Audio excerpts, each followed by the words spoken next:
Hello, everyone. This is day 5 of our challenge. Come on.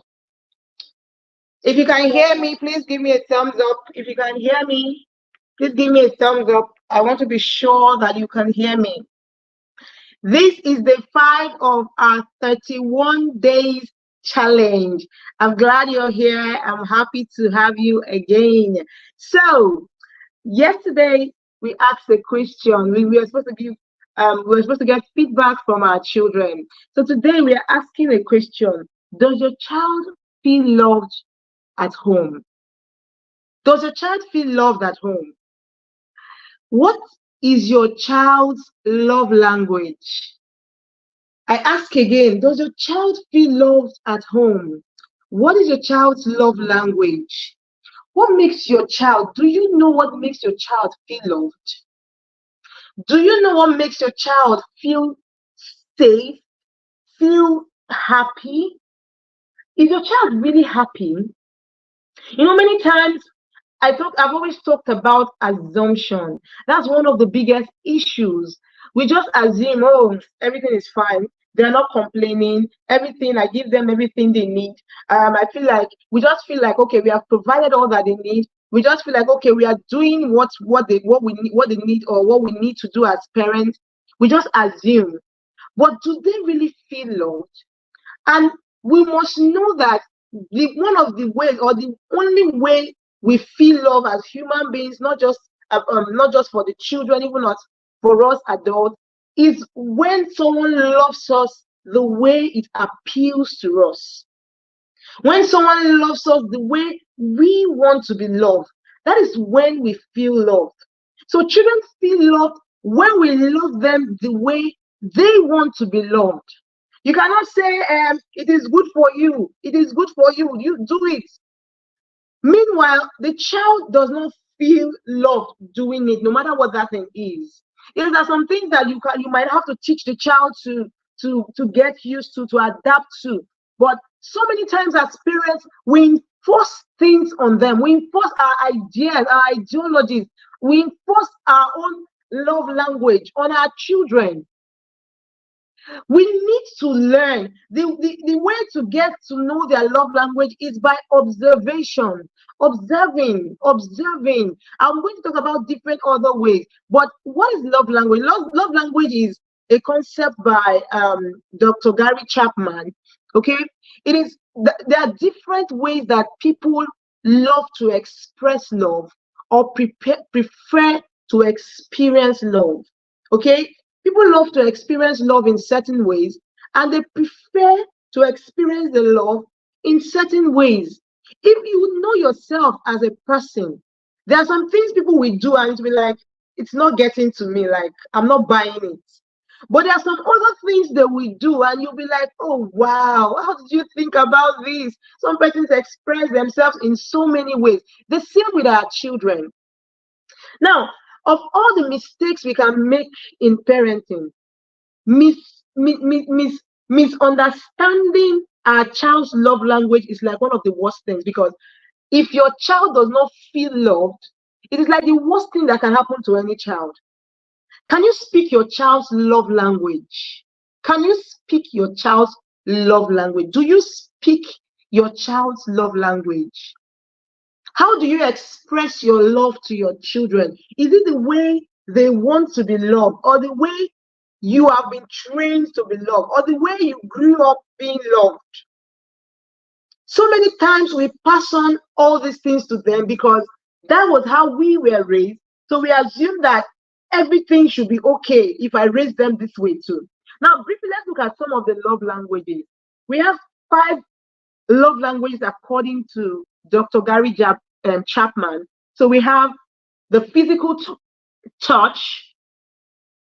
We have the physical touch, where children prefer to be hugged, prefer to be carried. If they are bigger, they just want that hug, that heartfelt hug that will make them feel warm and soft. Children love to be hugged or to be held, okay? Holding hands, just cuddling them, or especially the younger children, there are so many ways we can show our children love through physical touch. We can play with them. There are some plays that will require physical touch. So children can be loved with physical touch the way they want to be loved. And let me tell you, most children love hugs. Physical touch is like one of the major love language of children. Almost every child has physical touch, has either their dominant or their primary love language or their secondary love language. Because everyone has at least one primary love language and maybe one or two other secondary love languages out of the five. So we have physical touch, we have words of affirmation. This is funny because if you are not the one, you feel if I say now, their head will be big. So let me not say. Then you have missed out on that child's love language. That child will not feel love. Your child will not feel love. Okay? Physical talk. Words of affirmation like encouraging them. Words of affirmation like compliments. Words of encouragement. Writing a love letter. How many of you have written love letters to your children? Have you written a love letter to your child before? Hey, what if your child's name is Praise? Hello, Praise. How are you doing today? I know you've been a good child to me. I love you so much. Please keep being who you are. In form of a note, so you don't know what that can do to the ego of your, to the self-esteem of your child. You don't know what that can do. So we have overlooked a lot of these things. Some children just want to hear you appreciate them. Some of them, they just want to hear these words from you, come from you. The funny thing is that some of them hear it out there. Imagine doing so well out there and teachers are complimenting them, teachers are saying a lot about them, their peers are saying a lot about them, other adults that they meet out there are saying a lot about them. But when they come back home, it seems like nobody sent them, nobody appreciates them. We've talked about physical touch. We've talked about words of affirmation. Children also like quality time. Quality time is the third love language. Nothing says I love you more than understanding the time a child needs with you. Undivided attention that they need with you. Undivided attention in conversations. Okay? Children want to have deep conversations with you. But some of us, we're either always on our phone, we're not always at home.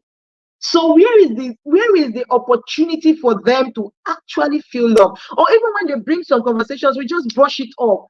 Like we don't try to ask open-ended questions to keep the conversations longer. We brush it off and that is it. We just end it. And next time they don't come back to you for conversations because they feel like it won't last. What love language does your child have? What's your child's love language? What language do they speak? Or what language do they makes them feel loved? What makes them feel loved? The next one is act of service. A lot of funny thing is that a lot of parents like acts of service. Oh, I'm doing this for my child. I'm going to work. Somebody said that your children may never remember the school fees you paid. It is funny, but someone said your children may never remember that you paid ₦1 million per term for their school fees, but they will remember the Cold Stone ice cream you bought for them.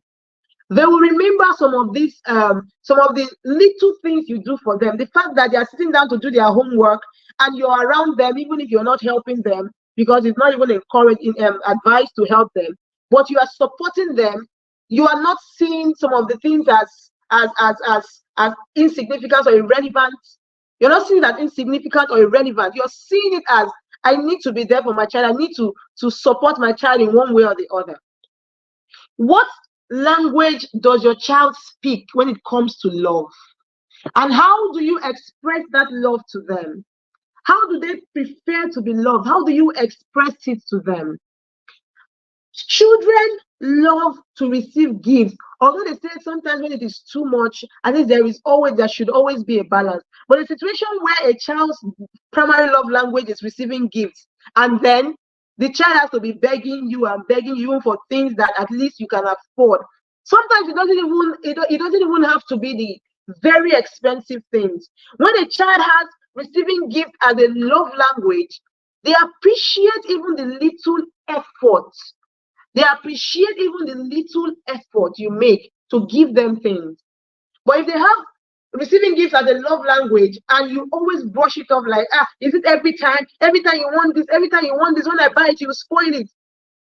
It tampers with their self-esteem. Now, I said of all the mistakes you should make, this is one mistake you do not want to make.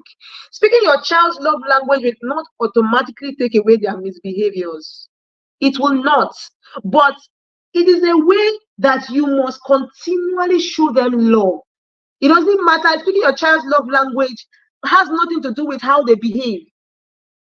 It has nothing. You cannot say, hey, because you are misbehaving, I will not do this for you again. I will not do this for you again. I will not do this. Yes, sometimes you can cut off, but if it has to do with the child's primary love language, you might tamper with something, especially when you cut it off for too long. Okay, so we must expect those misbehaviors, but we must keep showering them with love. In fact, Dr. Gary Chapman made an example of a child being an emotional being. And let's say the child is like a tank that has to be filled with love. And the more of these love languages that you use, the more the child's love tank increases. Imagine writing a love note if the child's primary love language is words of affirmation. That child will go out of the house and come back every day feeling happy and loved. Okay, I think some of us will need to start dropping love notes on our children's lunch bags, in their school bags. You can start dropping love notes on their beds in the morning to make them feel loved. I remember those days when I was growing up. Okay, sometimes I used to wonder why my dad would just come around. Then it's not like we always had lights, but we used candles. He would just come around. Oh, is it bright enough? Is this thing bright enough? It was later I started understanding that it was just his way of supporting. Even if he cannot help me do the homework, even if he's not helping me actually learn or read or do that homework, I felt love because I saw that he wanted the best for me. He wanted me to actually understand. So that was his own act of service. That was his own way of showing me act of service. So what love language do you love your child with? Is it your own love language or is it your child's love language? Does the child truly feel your love? So many parents love their children for real. Yes, intentionally, we all love our children. But the funny thing is that even with your good intentions, your children might not get it. They might not buy those intentions if you do it the wrong way. Children are behaviorally motivated. They are behaviorally motivated. They are motivated by their behavior, by your behavior. So how do you behave around them? What do they see? How do you act around them? Sometimes it is those actions around them based on their love language that motivates them to become better. So all this, hey, stop doing this, all this shouting we shout at parents can be limited or can be reduced just by using their love language, just by loving them by their love language, the language that appeals to them, that they understand. For some children, if you like, buy them all the gifts in the world, they'll complain. But why are you not always around? Why are you? Sometimes we know our children's love language by the things they say, okay? By their request. Why can't you just, please, Joe, why can't you just play with me a little? Sometimes my son says that sometimes. Can you play with me even if it's for 5 minutes or 10 minutes? At that point, no matter how busy you are, you should know that that is what the child prefers. That is a way of knowing what they really want. Some children just want you to be around. They don't even want too much. Some children just want you to spend time with them. Some of them just want you to observe the little things that they do and appreciate them. Okay, a child that has um words of affirmation as their love language. In fact, yesterday I talked about how almost all children have words of affirmation as their love language. I mentioned something like that yesterday. So imagine that your child has words of affirmation as their love language, and you keep complaining about every single thing. There is nothing that a child does that you do that you appreciate. You tamper with that child's self-esteem. And the funny thing is that some of the consequences of this is that it stays for life. Some of these consequences is lifetime. Some of these consequences stays for a lifetime. When your child's self-esteem is tampered with, if your child does not feel love as a child and it gets into their teenagehood, forget it. That child struggles, that child or that teen that finally becomes an adult struggles to stand on their feet, struggles to build up their self-esteem again, struggles to do so. So what language does your child speak when it comes to love, and how do you express it to them? Your children will reach their highest motivation when you express your love to them. Now, why should you love your children with their love language? It leaves a lasting effect on them, a lasting effect on their emotional well-being, a lasting effect. It lays a foundation for healthy attachment. Okay, imagine that your child, if you're a dad or a mom, your daughter loves to be hugged, and you do not give her that hug. She will go somewhere else and find that hug. That is why you see our teenagers feeling, oh, I just need someone to hug me. They may not tell you. They will go there and hug other people. Sometimes they might fall into the wrong hand. So a parent, especially a father that is used to hugging their child, you make that child build healthy attachment that around you, so that such that the child does not feel like hugging is something so special. Why will my child go out there and feel like, oh, I wish I am home, and then they go and they see other parents hugging their children, and then they feel left out? It promotes positive behavior, as I've mentioned, and it builds healthy self-esteem. How differently would you show your children love? How different? What would you do differently? What would you do differently? I'm asking, what would you do differently as a parent? What would you do differently as a parent?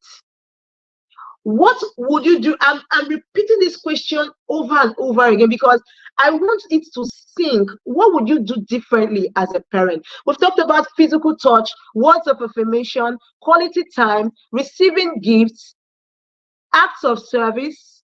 I've mentioned 5. So another question, which of these have you noticed? Have you observed? Are you sure? Do you know? So it means that if you do not know what your child's love language is at this point, you have been loving your child the wrong way all along. Okay? And that is why sometimes we have so much rift, so much conflict between us, especially when our children become teenagers. They have not felt that thing in their childhood. So one of the signs is that they become isolated and begin to withdraw themselves. Because why would your child be at home and they are not even comfortable being around you? They withdraw, they prefer to stay alone. What love language does your child speak, and how do you plan to use that love language to your advantage as a parent? Because most times it's both sided. It's to the child's advantage, it's also to your advantage. It's also to your advantage. I'm going to tell you this story. Someone posted something a while ago. He said, after my dad has ignored us all his life because he focused on work, one day after his retirement, he decided to come to the room to spend time with us. They were already grown, and all of them, they just suddenly started walking out one by one. And he ended with, he has not even started. That will not be your story. I'm hoping so if you're watching this, because right now, think about your child's love language. Think about what you think appeals to your child. If possible, like I said, outrightly ask your child how they want to be loved, how they feel they want to be loved. Okay, so this is the end of our live session today. I'm hoping that you had a nice time. I'm seeing some comments. We may not have time to take all. Okay. Wise and impactful teaching. Thank you so much. I'm really loving this. Thank you so much. Thank you. Thank you, everyone, for joining. I'm glad you joined today. I'll see you again as we discuss another topic tomorrow in our 6th day. That's our day 6 tomorrow. Bye.